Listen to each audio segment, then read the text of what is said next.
বলেন, ভবিষ্যতে কিছু বললে বলবেন ইনশাআল্লাহ। অতীতে কোনো ভালো কিছু করতে পেরেছেন সেটা বলতে গিয়ে বলবেন আলহামদুলিল্লাহ। আর কোনো ভালো কিছু দেখে অভিভূত হয়েছেন তাহলে বলবেন মাশাআল্লাহ। এবং কোনো কিছু দেখে আশ্চর্য হয়ে আল্লাহর পবিত্রতা জ্ঞাপন করছেন বলবেন সুবহানাল্লাহ। উপরে ওঠার সময় পড়বেন আল্লাহু আকবার, নিচে নামার সময় বলবেন সুবহানাল্লাহ। এই বলাতে দুইটা লাভ হবে।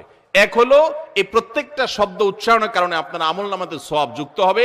আরেকটা হলো ইসলাম এবং মুসলমান বিদ্বেষী এই সমস্ত কুলাঙ্গাদের চপটাঘাত হবে। এই প্রত্যেকটা শব্দ উচ্চারণ করবেন, এদেরকে চপটাঘাতের কাজ হবে।